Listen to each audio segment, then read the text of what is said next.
General কবিরের ভারতে পালিয়ে যাওয়ার ভয়াবহ গোপন তথ্য ফাঁস। সাবেক মন্ত্রী আনিসুল ও সালমান এফ রহমানের ফাঁসি কি সবার আগে হচ্ছে? সন্ধ্যায় পশ্চিমবঙ্গের হাকিমপুর সীমান্তে অবৈধভাবে ভারতে প্রবেশের সময় মেজর জেনারেল কবিরকে আটক করেছে ভারতীয় সীমান্তরক্ষী বাহিনী বিএসএফ সূত্রে জানা গেছে, নিয়মিত টহলের সময় ওই কর্মকর্তাকে সন্দেহজনকভাবে সীমান্ত অতিক্রম করতে দেখে আটক করা হয়। মানবতা বিরোধী অপরাধের অভিযোগে আন্তর্জাতিক অপরাধ ট্রাইব্যুনালে জারি হওয়া পরোয়ানার পর থেকেই আলোচনায় মেজর জেনারেল কবির আহমেদ। সর্বশেষ খবর, তিনি অদৃশ্য। সেনাবাহিনী জানিয়েছে, কবিরকে ইলিগালি অ্যাবসেন্ট বা অবৈধভাবে অনুপস্থিত ঘোষণা করা হয়েছে। মেজর জেনারেল কবির অনুমতি ছাড়াই ছুটিতে গেছেন, বিষয়টি তদন্তাধীন। তিনি আরো জানান, কবিরকে ধরতে দেশের সব সীমান্তে সতর্কতা জারি করা হয়েছে, যাতে তিনি বিদেশে পালিয়ে যেতে না পারেন। গ্রেপ্তারি পরোয়ানা থাকা মেজর জেনারেল কবির আহমেদের খোঁজ পাওয়া যাচ্ছে না। ডিজিএফআই, এনএসআই, বিজিবিকে বলা হয়েছে কোনোভাবেই যেন তিনি দেশ ত্যাগ করতে না পারেন। গণ অভ্যুত্থানের পরের বাংলাদেশে প্রধান বিচারপতি যদি জেলে যেতে পারে, প্রধান নির্বাচন কমিশনার যদি জেলে থাকতে পারে, সাবেক এমপি মন্ত্রী আমলারা, সচিবরা, ডিসিএসপিরা যদি জেলে থাকতে পারে, প্রজাতন্ত্রের কোন কর্মচারীকে এসি রুমের কোন জেলায় এই নির্দেশনা আমরা মেনে নেব না। তিনি সেনাপ্রধান হন, প্রজাতন্ত্রের কর্মচারী থেকে শুরু করে সবার জন্য রাষ্ট্রের আইন সমান। যারা ফৌজদারি অপরাধ করেছেন অ্যাকর্ডিংলি আইন মোতাবেক তাদেরকে কাশিমপুর, কেরানীগঞ্জে থাকতে হবে। কোন স্পেশাল স্ট্যাটাস দেওয়া দিল্লির গোলাম জেনারেলদের জন্য আমরা কখনো মেনে নেব না। গোলামীর রাজনীতি চলবে না। গুম ও নির্যাতনের দায়ে মানবতা বিরোধী অপরাধে অভিযুক্ত পতিত স্বৈরাচার শেখ হাসিনার সাবেক সামরিক সচিব মেজর জেনারেল কবির আহমেদ দেশ থেকে পালিয়ে ভারতে আশ্রয় নিয়েছেন। গত 9 অক্টোবর তিনি বিশেষ ব্যবস্থায় তামাবিল সীমান্ত দিয়ে ভারতে পালিয়ে যান। সেনাপ্রধানের সহায়তায় বিদেশে পালালেন হাসিনার ঘনিষ্ঠ মেজর জেনারেল কবির। লন্ডন থেকে বিস্ফোরক ঘোষণা তারেক জিয়ার। 17 বছরের নির্বাচন শেষে নভেম্বরে মাঝামাঝি দেশে ফিরছেন তারেক রহমান। বেরিয়ে আসলো গোপন তথ্য, তামাবিল দিয়ে কিভাবে গুম করা হয়েছিল জানালেন সালাউদ্দিন আহমেদ। বিরাট পরাজয়ের দিকে ওয়াকারুজ্জামানের অবস্থা হচ্ছে তৈলাক্ত বাঁশের মতো, একটু ওঠেন আবার নামেন, একটু ওঠেন আবার নামেন। জনগণের চাপ তো আছে, জনগণের ভয় প্রচন্ড। একটু কথা বলেন, ভালো ভালো মানুষ প্রশংসা করে, আবার তলে তলে উল্টা। সম্মানিত দর্শক, আসসালামু আলাইকুম। নতুন একটি নিউজে আপনাকে স্বাগতম। প্রিয় দর্শক, দেশজুড়ে বহুল আলোচিত জেনারেল কবিরের ভারতে পালানোর গোপন পরিকল্পনা ফাঁস। কবিরকে ভারতে পালাতে সাহায্য করে নতুনভাবে ফেঁসে গেলেন সেনাপ্রধানের বিরুদ্ধে ক্ষেপে গিয়ে একই হুঁশিয়ারি দিলেন তারেক রহমান। এদিকে ফাঁসির সাজা হতে যাচ্ছে আনিসুল, সালমান এফ রহমানের। আগামী 24 ঘন্টার মধ্যে ফাঁসির রায় ঘোষণা করবে আদালত, এমনই চাঞ্চল্যকর তথ্য দিল গণমাধ্যম। অপরদিকে বিরাট পরাজয়ের দিকে সেনাপ্রধান জেনারেল ওয়াকারুজ্জামান। বিরাট সুখবর, অনিবার্য সংস্কারের পথে সেনাবাহিনী। প্রিয় দর্শক, আমাদের আজকের ভিডিওতে অত্যন্ত গুরুত্বপূর্ণ তথ্য শেয়ার করা হয়েছে। দয়া করে ভিডিওটি শুরু থেকে শেষ পর্যন্ত ধৈর্য সহকারে দেখে একটি লাইক দিয়ে সবাইকে বেশি বেশি করে শেয়ার করে দিবেন। সেই সাথে আমাদের ভিডিওটি আপনি বাংলাদেশের কোন জেলায় বসে দেখছেন বা শুনছেন সেটি অবশ্যই কমেন্ট বক্সে কমেন্ট করে জানিয়ে দিতে ভুলবেন না। চলুন আর কথা না বাড়িয়ে ভিডিওটিতে একটি লাইক দিয়ে ধারাবাহিকভাবে আজকের গুরুত্বপূর্ণ খবরগুলো দেখে আসি। এবার বিস্তারিত। দেশ থেকে পালিয়ে ভারতে আশ্রয় নিয়েছেন অপরাধে অভিযুক্ত পতিত স্বৈরাচার শেখ হাসিনার সাবেক সামরিক সচিব মেজর জেনারেল কবির আহমেদ। গত 9 অক্টোবর তিনি বিশেষ ব্যবস্থায় তামাবিল সীমান্ত দিয়ে ভারতে পালিয়ে যান। জেনারেল কবির এখন কলকাতার নিউ টাউন এলাকায় সঞ্জীবা গার্ডেন কমপ্লেক্সে সপরিবারে অবস্থান করছেন। ঢাকা এবং কলকাতার নিরাপত্তা সূত্রগুলো আমার দেশকে এসব তথ্য নিশ্চিত করেছে। জেনারেল কবিরের বিরুদ্ধে আন্তর্জাতিক অপরাধ আদালতের পক্ষ থেকে গ্রেপ্তারি পরোয়ানা জারির পর তিনি কোথায় আছেন তা নিয়ে যখন ব্যাপক আলোচনা চলছে, ঠিক সেই মুহূর্তে আমার দেশের অনুসন্ধানে তার পালিয়ে যাওয়ার বিষয়টি নিশ্চিত হওয়া গেছে। সেনা সদরের পক্ষ থেকে জানানো হয়েছে, জেনারেল কবিরকে খুঁজে পাওয়া যাচ্ছে না। বিশিষ্ট রাষ্ট্রবিজ্ঞানী অধ্যাপক ডক্টর দিলারা চৌধুরী জেনারেল কবিরের পালিয়ে যাওয়ার ঘটনাকে দেশের বিরুদ্ধে ষড়যন্ত্র হিসেবে দেখছেন। আমার দেশের সঙ্গে আলাপে তিনি বলেন, জেনারেল কবির ভারতে পালিয়ে গিয়েছে এবং ভারত তাকে আশ্রয় দিয়েছে। ভারত বাংলাদেশের বিরুদ্ধে সবকিছু করবে, এটা আমরা জানি। সবচেয়ে গুরুত্বপূর্ণ বিষয় হলো, তাকে যারা পালাতে সহযোগিতা করেছে তাদের খুঁজে বের করে বিচারের মুখোমুখি করতে হবে। এখানে কোনো উপদেষ্টার নাম শোনা যাচ্ছে যারা জেনারেল কবিরকে পালাতে সাহায্য করেছে। এটা দ্রুত তদন্ত হওয়া উচিত। তিনি বলেন, এখানে সেনাবাহিনীর দায় এড়ানোর কোনো সুযোগ নেই। একজন সার্ভিং জেনারেল কিভাবে পালাতে পারে তার জবাব সেনাবাহিনীর দিতে হবে। আমাদের স্বাধীনতা, সার্বভৌমত্ব রক্ষার দায়িত্ব সেনাবাহিনীর। সেই সেনাবাহিনীর জেনারেলরা যদি অন্য দেশের এজেন্ট হয়ে কাজ করে, তাহলে তো আর বলা যায় না আমাদের একটি সার্বভৌমত্ব রাষ্ট্র আছে। বিশিষ্ট আন্তর্জাতিক ও নিরাপত্তা বিশ্লেষক প্রফেসর এম শহীদুজ্জামান জেনারেল কবিরের পালিয়ে ভারতে আশ্রয় নেওয়ার ঘটনাকে জাতীয় নিরাপত্তার জন্য বড় ধরনের হুমকি আখ্যা দিয়ে আমার দেশকে বলেন, জেনারেল কবির যদি সত্যি ভারতে পালিয়ে গিয়ে থাকেন তাহলে সেটা খুবই উদ্বেগের বিষয়। সেনাবাহিনীর পক্ষ থেকে তো বলা হলো জেনারেল কবির যেন পালাতে না পারে সেজন্য বিমানবন্দর সহ সীমান্তে নজরদারি বাড়ানো হয়েছে। তাহলে তিনি কিভাবে পালালেন? এই প্রশ্নের জবাব তো কর্তৃপক্ষকে দিতে হবে। বিষয়টিকে গুরুত্বের সঙ্গে নিয়ে সঠিক তদন্ত হতে হবে। তিনি বলেন, আমাদের জেনারেলরা পালিয়ে ভারতে আশ্রয় নিচ্ছে এবং ভারত তাদের আশ্রয় দিচ্ছে, এটা আমাদের জাতীয় নিরাপত্তার জন্য বড় ধরনের হুমকি। ভারত আসলে উস্কানি দিচ্ছে। ভারত চাইছে বাংলাদেশকে অস্থিতিশীল করতে। ভারতে যেসব জেনারেল আশ্রয় নিচ্ছে তারা যে ভারতের হয়ে এখানে নানা ধরনের অপরাধ করেছে তা এখন প্রমাণিত। অপরাধী জেনারেলদের ভারত যে আশ্রয় দিচ্ছে সে বিষয়টি আন্তর্জাতিক অঙ্গনে বেশি বেশি তুলে ধরার আহ্বান জানিয়ে এই বিশ্লেষক বলেন, বাংলাদেশের চলমান পরিস্থিতির উপর জাতিসংঘ, মার্কিন যুক্তরাষ্ট্র সহ অনেকেই নজর রাখছে। সরকারের দায়িত্ব হলো বিষয়টি ব্যাপকভাবে আন্তর্জাতিক অঙ্গনে তুলে ধরা এবং এসব অপরাধীর যে বিচার প্রক্রিয়া শুরু হয়েছে সেই বিচার প্রক্রিয়া আন্তর্জাতিক মানদণ্ড বজায় রেখে দ্রুত শেষ করা। এটা করতে পারলে ভারত তখন আন্তর্জাতিকভাবে চাপে পড়বে। আওয়ামী লীগের শীর্ষ নেতাদের বিরুদ্ধে তদন্ত কার্যক্রম দ্রুত শেষ করার নির্দেশ দিয়েছে আন্তর্জাতিক অপরাধ ট্রাইব্যুনাল 1। সাবেক আইনমন্ত্রী আনিসুল হক, সাবেক প্রধানমন্ত্রী শেখ হাসিনার উপদেষ্টা সালমান এফ রহমান সহ মোট ৪৫ জনের বিরুদ্ধে ৮ জানুয়ারির মধ্যে তদন্ত শেষ করতে বলা হয়েছে। বুধবার জুলাই আগস্টে সংঘটিত মানবতা বিরোধী অপরাধ সংক্রান্ত ৭টি মামলায় অভিযুক্তদের ট্রাইব্যুনালে হাজির করা হয়। এদের মধ্যে ছিলেন সাবেক আইনমন্ত্রী আনিসুল হক, তথ্য প্রযুক্তি প্রতিমন্ত্রী জুনাইদ আহমেদ পলক, শিক্ষামন্ত্রী ডাক্তার দীপু মনি, উপদেষ্টা তৌফিক এলাহি চৌধুরী, সাবেক সচিব ও সংসদ সদস্যরা। তবে তাদের এজলাসে না তুলে খাস কামরাতেই শুনানি অনুষ্ঠিত হয় এবং সেখান থেকেই ৮ জানুয়ারির মধ্যে তদন্ত সম্পন্ন করার আদেশ দেন বিচারপতি গোলাম মর্তুজা মজুমদারের নেতৃত্বাধীন আন্তর্জাতিক অপরাধ ট্রাইব্যুনাল 1। এদিকে জুলাই মাসে সংঘটিত কথিত গণ অভ্যুত্থানের মানবতা বিরোধী অপরাধের মামলায় সাবেক প্রধানমন্ত্রী শেখ হাসিনা সহ ৩ আসামির বিরুদ্ধে যুক্তিতর্কের ৪র্থ দিনের শুনানি চলছে। চিফ প্রসিকিউটর তাজুল ইসলাম শেখ হাসিনার বিরুদ্ধে যুক্তি উপস্থাপন করবেন। মঙ্গলবার দিনভর এই মামলার শুনানিতে দালিলিক প্রমাণ, প্লেস অব অকারেন্স, গণহত্যার বিস্তার, সংশ্লিষ্ট পক্ষগুলোর ভূমিকা এবং জুলাইয়ের ধারাবাহিক ঘটনাক্রম তুলে ধরা হয়। প্রসিকিউশন আসামিদের বিরুদ্ধে সুনির্দিষ্ট ৫টি অভিযোগ উপস্থাপন করে। এছাড়া আশুলিয়া মরদেহ পোড়ানো মামলার সাক্ষ্য গ্রহণ চলছে আন্তর্জাতিক অপরাধ ট্রাইব্যুনাল 2-এ। বিশ্লেষকরা বলছেন, আনিসুল হক ও সালমান এফ রহমানের বিচার সবার আগে শেষ হবে। নির্বাচনের আগেই এদের বিচারের রায় ঘোষিত হতে পারে ধারণা করা হচ্ছে।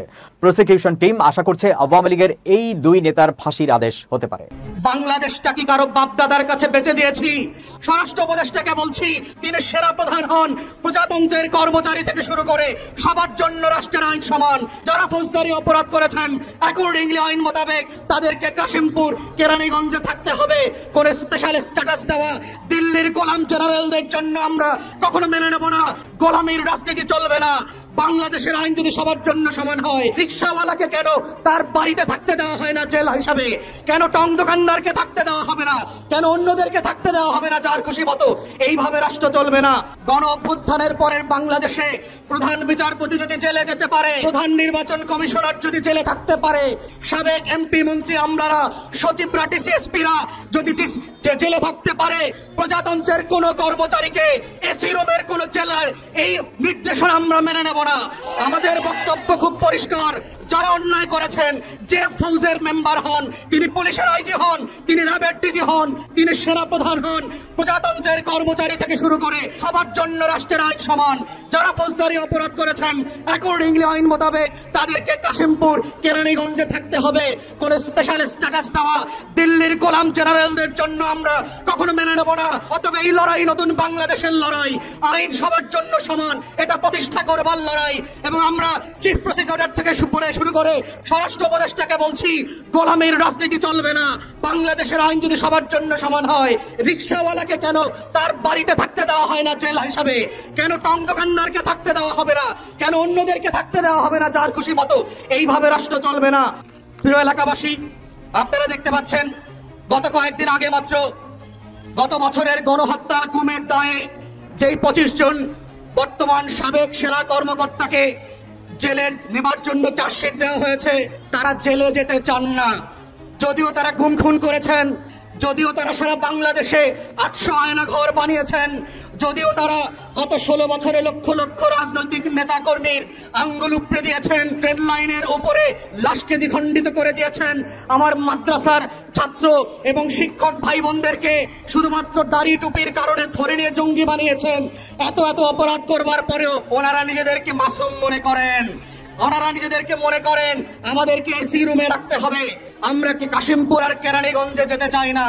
অতএব চিফ প্রসিকিউটরকে বলেছি, আপনারা ধন্যবাদ পাওয়ার উপযোগী, কিন্তু অ্যাকর্ডিংলি মাথায় রাখবেন কারাগারের কোনো স্ট্যাটাস থাকতে পারবে না। সবাই একই কারাগারে থাকবে, একই বন্দিত্বের জীবন যাপন করবে, কিন্তু এট দ্য সেম টাইম ন্যায্যতার সাথে ইনসাফের সাথে আমরা বিচার করব। শেখ হাসিনার প্রতিও যেন কোনো জুলুম না হয়, ন্যায্যতার সাথে সাবেক আওয়ামী লীগের সকল নেতাকর্মীর বিচার হবে। এটাই নতুন বাংলাদেশে আমাদের ঘোষণা এবং আমাদের লড়াই। আমাদের শত্রুর সাথেও আমরা ইনসাফ করব। এই ইনসাফটাই হচ্ছে বাংলাদেশ রাষ্ট্রকে নতুন ভাবে বিনির্মাণ করবার পাটাতন তৈরি করবে। এবি পার্টির রাজনীতিটা কি সেটা একটু আমাদের নেতা টুটুল ভাই বলেছেন। আমাদের তরফ থেকে আমরা বারবার বলেছি যে বাংলাদেশ রাষ্ট্রটাকে যদি নতুন করে গড়তে হয়, এই রাষ্ট্রটা যদি আপনার মতো করে হতে হয়, এই রাষ্ট্রটার দিকে তাকালে যদি আপনার মনে হয় যে হ্যাঁ এটা আমার রাষ্ট্র, আয়নার মতো করে যদি স্বচ্ছভাবে দেখতে হয়, তাহলে বাংলাদেশের রাজনীতির গতিপথ বদলাতে হবে। বাংলাদেশ রাষ্ট্র যেভাবে চলছে, পুরাতন আমলের রাজনৈতিক দল, রাজনৈতিক নেতারা এবং যে রাজনৈতিক ধারা চলছে, সেই ধারার মাধ্যমে এই বাংলাদেশটাকে আপনারা বদলাতে পারবেন না। অতএব আজকে আপনারা জানেন কয়েক মাস পরে ভোট আসছে। শুধুমাত্র স্লোগানের মধ্য দিয়ে, শুধুমাত্র ব্যানার ফেস্টনের রাজনীতি দিয়ে, শুধুমাত্র জিন্দাবাদ অমুক ভাই তমুক ভাইয়ের চরিত্র ফুলের মতো পবিত্র, সেইটা বলবার মধ্য দিয়ে বাংলাদেশে আগামী দিনে কোনো পরিবর্তন হবে না। তাই আজকের গণ অভ্যুত্থান পরবর্তী বাংলাদেশে এসে আজকে বাংলাদেশিদেরকে, আজকে এলাকাবাসীকে, ঢাকাবাসীকে নতুন করে ভাবতে হবে। আপনারা যে কারণে গত বছর রাজপথে নেমেছিলেন, আবু সাইদ মুগ্ধ রক্তের বদলা দিয়ে যেই ফ্যাসিবাদের বিরুদ্ধে পুরো বাংলাদেশ রুখে দাঁড়িয়েছিল, সেই বাংলাদেশটাকে যদি আপনারা সত্যি বদল দেখতে চান, সত্যি ভিন্ন রকম বাংলাদেশ দেখতে চান, যেই বাংলাদেশের দুয়ের জন্য আমরা লড়াই করেছি এবং কন্টিনিউ করে যাচ্ছি, তাহলে সত্যি আমাদের আপনাদেরকে সবাইকে মিলে আমাদের রাজনৈতিক চরিত্র বদলাতে হবে। যদি মনে করেন শুধুমাত্র ভোট কেনাবেচার রাজনীতি যদি আপনারা এখনো কন্টিনিউ করেন, যদি মিছিল স্লোগানের মধ্য দিয়ে অমুক ভাই তমুক ভাইয়ের জিন্দাবাদের রাজনীতি চলে, তাহলে বিশ্বাস করেন এই বাংলাদেশের রাজনীতি থেকে চাঁদাবাজি বন্ধ হবে না, এই বাংলাদেশের রাজনীতি থেকে এই যানজট বন্ধ হবে না, এই বাংলাদেশের রাজনীতি থেকে এই রাষ্ট্রটা কোনোদিন জনগণের হবে না। এই যে আজকে পুরান ঢাকার শুধুমাত্র বাস্তবতা দেখেন, আমার আগের নেতা বলছিলেন এই বাংলাদেশটা কি আজকে আমার উপযোগী হয়েছে, এই বাংলাদেশটা কি আজকে আপনি পরিকল্পিত নগরীর যে আলাপ আমরা তুলছি সেইটাকে কোনো রাজনৈতিক দল বলছে করছে, শুধু নির্বাচন চায়, শুধু ভোট চায়, শুধু নির্বাচন আগিয়ে দেওয়ার জন্য ব্যানারে ফেস্টুনে সারা বাংলাদেশ ভরে দিয়েছে। এই ব্যানার ফেস্টুন দিয়ে কি রাজধানীবাসীর ভাগ্য পরিবর্তন করা যাবে? এই ব্যানার ফেস্টুন আর বিকাশ রকেটের রাজনীতি দিয়ে, টাকা দিয়ে লোক ভাড়া করে মিছিল করবার রাজনীতির মধ্য দিয়ে এই বাংলাদেশের ভাগ্য পরিবর্তন 54 বছরে যেমনটা হয় নাই, খোদার কসম বিশ্বাস করবেন আগামী ফেব্রুয়ারির ভোটের পরেও হবে না। বিরাট পরাজয়ের দিকে ওয়াকারুজ্জামান। ওয়াকারুজ্জামানের অবস্থা হচ্ছে তৈলাক্ত বাঁশের মতো, একটু ওঠেন আবার নামেন, একটু ওঠেন আবার নামেন। জনগণের চাপ তো আছে, জনগণের ভয় প্রচন্ড। একটু কথা বলেন, ভালো ভালো মানুষ প্রশংসা করে, আবার তলে তলে উল্টা। অভিযুক্ত সেনা কর্মকর্তাদের বিচারের বিষয়টাকে স্বাগত জানান, আবার পর্দার অন্তরালে ইউনুসকে চাপ দিয়ে বিচারকে বাধাগ্রস্ত করার জন্য সাব জেল আদায় করে নেন।